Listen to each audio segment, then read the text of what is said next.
ఒకటో అధ్యాయం page number 190 కొత్త నిబంధన.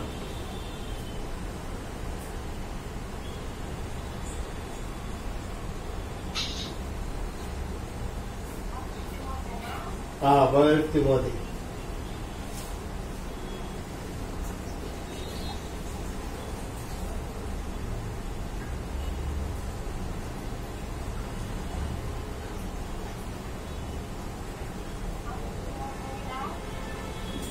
ఒకటో అధ్యాయం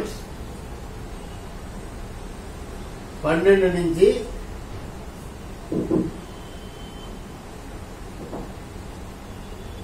17 వచనంలో చదువుకుంటాం. నేను చదువుతాను, వినండి మీరు.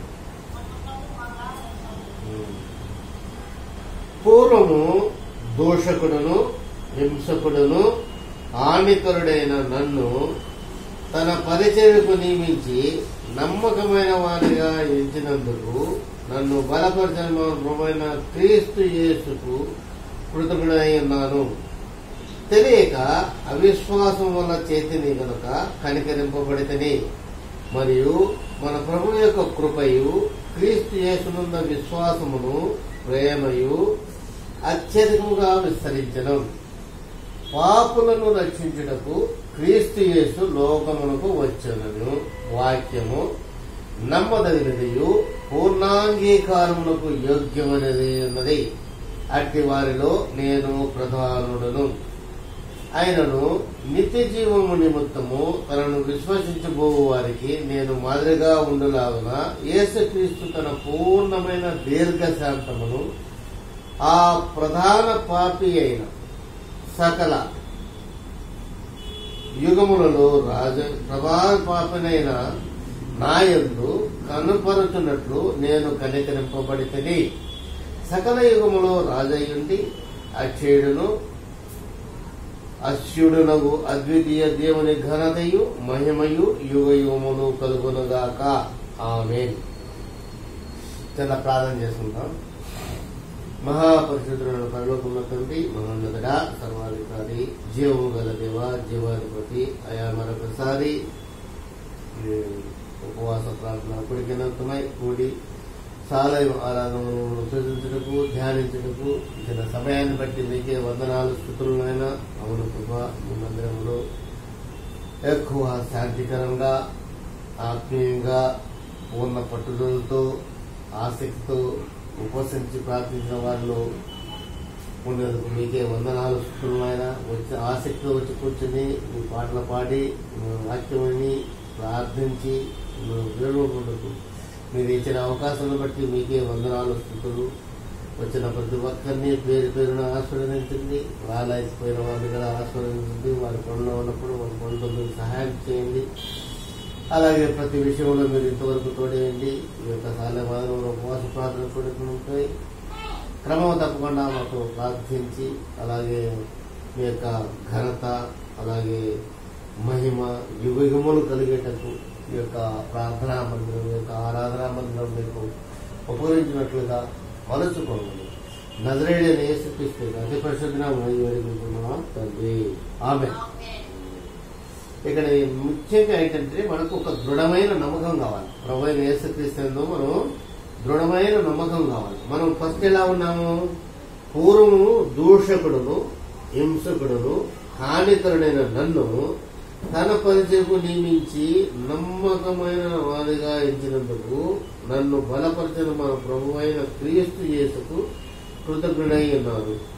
తెలియక అవిశ్వాసం వలన చేసిన కనుక కనికరింపబడుతుంది, మరియు మన ప్రభు యొక్క కృపయు క్రీస్తు యేసును విశ్వాసమును ప్రేమయు అత్యధికంగా విస్తరిస్తుంది. పాపులను రక్షించుటకు క్రీస్తు యేసు లోకమునకు వచ్చిన వాక్యము నమ్మదగినదియు పూర్ణాంగీకారములకు యోగ్యమైనదిగాను ఉన్నది. అట్టి వారిలో నేను ప్రధానుడును. ఆయనను నిత్య జీవము నిమిత్తము తనను విశ్వసించబో వారికి నేను మాదిరిగా ఉంటున్నాను. యేసుక్రీస్తు తన పూర్ణమైన దీర్ఘశాంతమును ఆ ప్రధాని పాపని నాయందు కనపడుతున్నట్లు నేను కనికరింపబడుతుంది. సకల యుగములో రాజయుండి అచ్చేయుడును అద్భుతుడును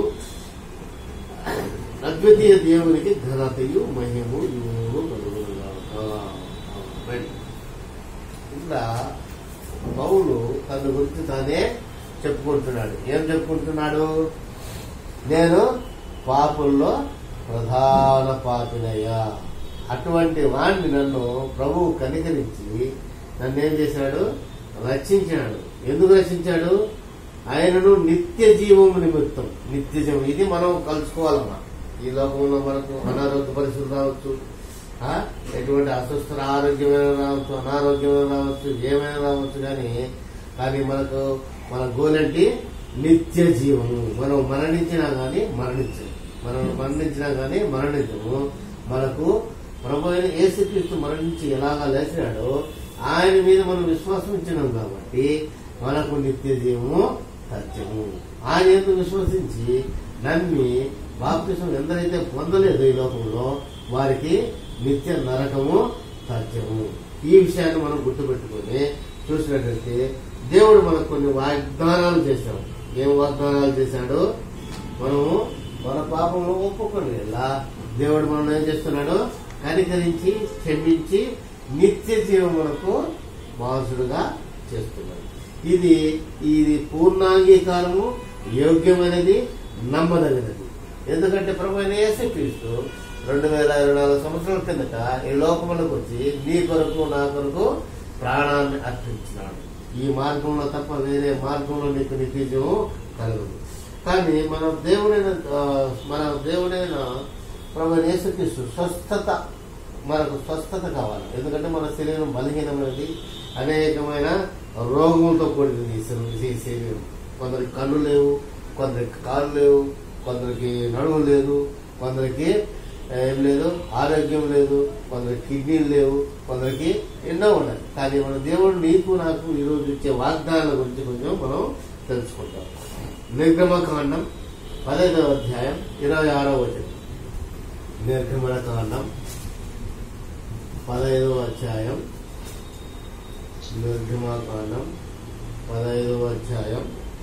26వ వచనం, పేజ్ నంబర్ 58.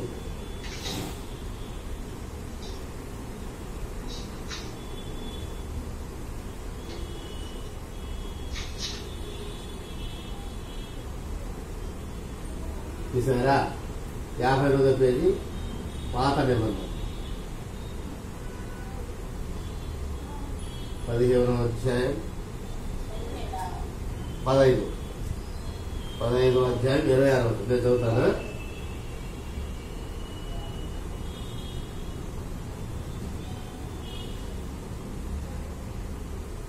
మీ దేవుడైన యెహోవా వాక్కును శ్రద్ధగా విని ఆయన దృష్టికి న్యాయమైనది చేసి ఆయన ఆజ్ఞలకు విధేయులై ఆయన కట్టలన్నింటినీ అనుసరించిన యెడల నేను ఐగుప్తులకు కలుగు చేసిన రోగములలో ఏదియు మీకు రానియను. నిన్ను స్వస్థపరచు యెహోవాను నేనే అనెను. చూసారా? మీ దేవుడైన యెహోవాకును శ్రద్ధగా విని ఆయన దృష్టికి న్యాయమైనది చేసి ఆయన ఆజ్ఞలకు విధేయులై ఆయన కట్టలన్నింటినీ అనుసరించిన యెడల నేను ఐగుప్తీయులకు కలుగు చేసిన రోగములో ఏదియు మీకు రానియను.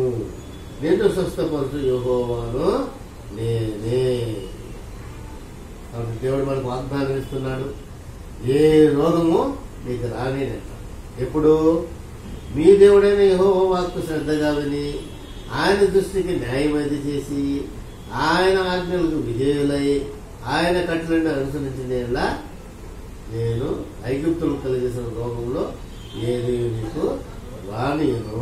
నేను స్వస్థపరచు యెహోవాను నేనే అనెను. తీసాను వాక్యం. ఇంకొకటి ఏం చెప్తున్నాడు చూడండి. మలాకీ గ్రంథం 4వ అధ్యాయం 2వ వచనం. మలాకీ గ్రంథం 4వ అధ్యాయం 2వ వచనం, పేజ్ నంబర్ 758. 87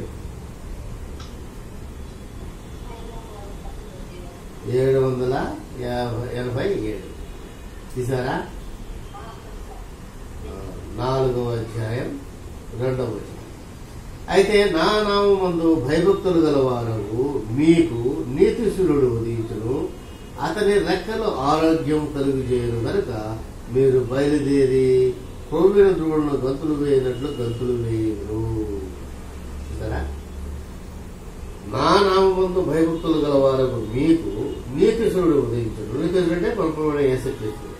అతని రెక్కలు ఆరోగ్యమును కలుగు చేయను. అతని రెక్కలు నీకు ఆరోగ్యాన్ని కలుగు చేస్తాయంట. కలుగు చేసి ఏమవుతుంది నీకు?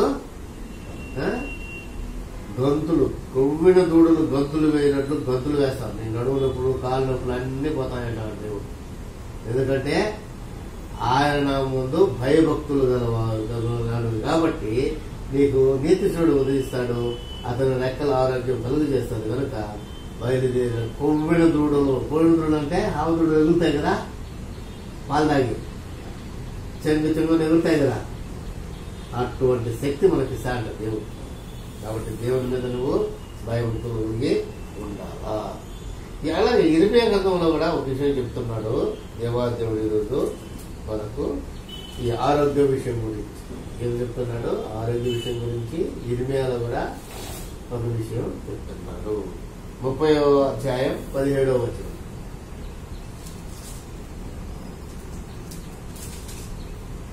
30వ అధ్యాయం 17వ వచనం. 600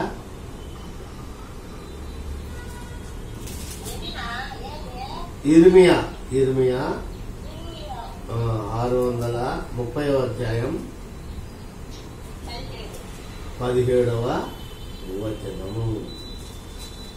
పేజ్ నంబర్ 653.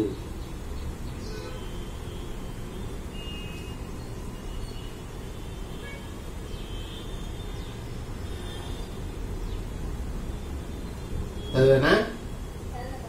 వారు ఎవరునూ లక్ష్య పెట్టని సియోనుని వెలివేయబడదని నీకు పేరు పెడుతున్నారు. అయితే నేను నీకు ఆరోగ్యం కలుగు చేసేదను, నీ గాయములను మాన్పెదను, ఇదే యెహోవా వాక్కు. ఎంతమంది నిన్ను వెలిసినా గానీ దేవాదేవుడు నీకు ఆరోగ్యాన్ని కలుగు చేస్తాడంట. కలుగు చేసి ఏం చేస్తాడు? నీ గాయాలను మాన్పుతాడంట. ఇదే యెహోవా. ఈ వాగ్దానాన్ని ఈరోజు పుచ్చుకోవాలి మీరంతా. ఈ వాగ్దానాన్ని మీరు పుచ్చుకోవాలి. అలాగే నిర్గమకాండం 23-25 ఒకసారి. నిర్గమకాండం 23-25. ఎందుకంటే మనం నమ్మదగిన దేవుణ్ణి అంగీకరించినాము, నిత్య జీవానికి బాధ్యులైనాము, మనం పాపులు అని ఒప్పుకున్నాము. ఆ తర్వాత మనకు దేవుడు ఇచ్చిన వాగ్దానాల్లో మనం ఏం చేస్తున్నాం? ఇప్పుడు స్వతంత్రించుకుంటున్నాం. పేజీ నంబర్ 64 నిర్గమకాండం 23వ అధ్యాయం చూసారా?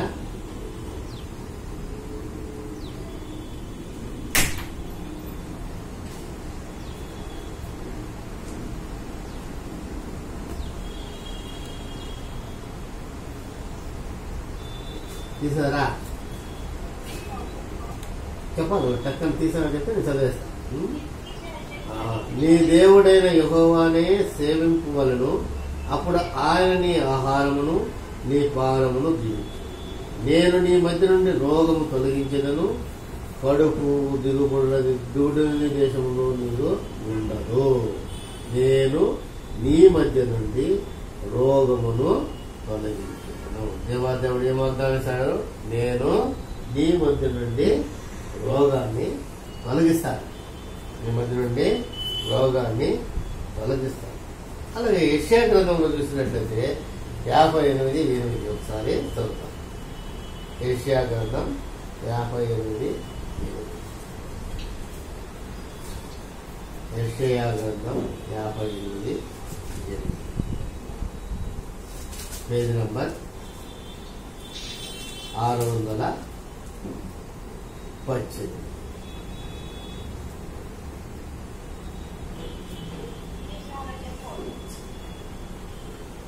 నీ ఆహారము ఆకలిని వారికి పెట్టుము, నీ రక్త సంబంధికి ముఖము తిప్పుకున్నట్టు, దిక్కుమాలిన పేదలను ఇంట చేర్చుకున్నట్టు, వస్త్రహీనుడిని కప్పబడిన వారికి వస్త్రం కుట్టుటయు, ఇదే కదా నాకు ఇష్టమైన ఉపవాసము. అలాగున నీవు చేసినలా నీ వెలుగు చుట్టూవలే ఉదయించును, స్వస్థత నీకు శీఘ్రముగా లభించును. స్వస్థత నీకు శీఘ్రం. దేవాదేవుడు ఈరోజు నీకు నాకు వాగ్దానం ఏమిస్తుందంటే, నీ ఆహారం ఆకలను మాలకి పెట్టుటయు, నీ రక్త సంబంధకి ముఖము తిప్పుకున్నటయు, దిక్కుమాలిన బీదలను నీ ఇంట చేర్చుకున్నటయు, వస్త్రహీనుడు నీకు కనబడినప్పుడు వారికి వస్త్రములు ఇచ్చుటయు, ఇదే కదా నాకు ఇష్టమైన ఉపవాసము. అలాగ నువ్వు చేసిన నీ వెలుగు చుట్టూ వలె ఉదయించును, స్వస్థత నీకు శీఘ్రముగా నడుచును. నీ నీతి నీ ముందర నడుచును, యెహోవా మహిమ నీ వైపు వెనుబడి భాగం కావలికాయను. అప్పుడు నీవు పిలువుగా యెహోవాకు ఉత్తరమిచ్చు, నీవు మొరపెట్టగా ఆయన నేనున్నాను ఇతరులు పాలించువా. దేవుడు స్వస్థత నీకు శీఘ్రముగా చేస్తాడు. కాబట్టి మనం ఈరోజు 5-6 వాగ్దానాలు చేసుకున్నాం. ఒకటి ఏం చెప్తున్నాడు, నేను ఐగుప్తులకు చేసిన రోగంలో ఏదియో నీకు రానేను, నిన్ను స్వస్థపరుస్తున్న యెహోవా నేనే అని చెప్తున్నాడు. రెండవదిగా మలాకులు, నా నామమందు బయట దూరం వారు మీకు సూర్యుడు ఉదయించును, అతని రెక్కలు ఆరోగ్యం కలిగజేస్తానని చెప్తున్నాడు. మూడవదిగా యెహోవా నేతుండే సర్వ రోగాలను తొలగిస్తాను, నియోపకాండం 7:15 చెప్తున్నాడు. నేను నీకు ఆరోగ్యం కలుగజేసాను, నీ గాయమును మార్పులని ఇండియాలో చెప్తున్నాడు. నేను నీ మధ్య నుండి రోగం తొలగించదును అని ఏం చెప్తున్నాడు, నిర్గమకాండలో చెప్తున్నాడు. స్వస్థత నీకు శీఘ్రముగా లభించని యెషయా గ్రంథంలో చెప్తున్నాడు.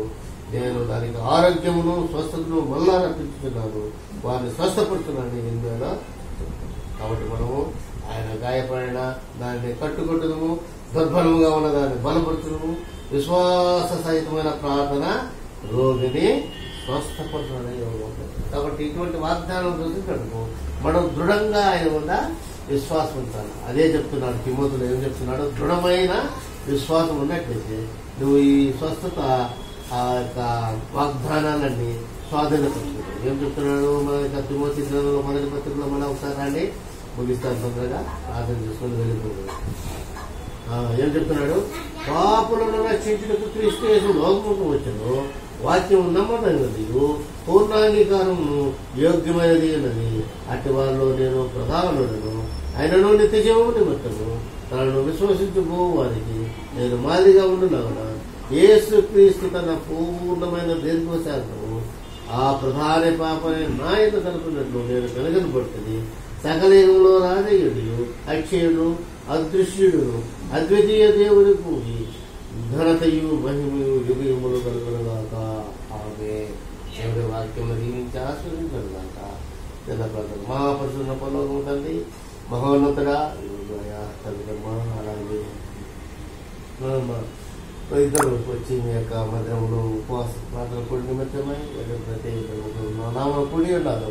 వారి మధ్యలో ఉన్న దేవుడు పాటలతో ఆలకించినారు, అలాగే వాక్యంతో ధ్యానించున్నారు. మీరు ఇచ్చిన స్వస్థత వాగ్దానాలు ఈరోజు మేము స్వాధీనపరచడానికి ఇచ్చిన సమయాన్ని బట్టి మీకే వందనాలు చూడండి. ఈ వాక్యాన్ని మనం నాటి ఎటువంటి విషయములను వాళ్ళు భయపడక మీరు ఇచ్చిన ఆరోగ్య స్వస్థతలను గైకొని అలాగే సంతోషించు సంపూర్ణమైన ఆరోగ్యంతో జీవించడానికి తగిన శక్తిని జ్ఞానం దయచేయాలని నజరేయుడైన యేసుక్రీస్తు అతి పరిశుద్ధ అడిగి వేడుకుంటున్నాం తండ్రి. ఆమేన్. ప్రార్థన చేయండి. ఓకే చేయండి. ఆమె ఫస్ట్ ఏమన్నా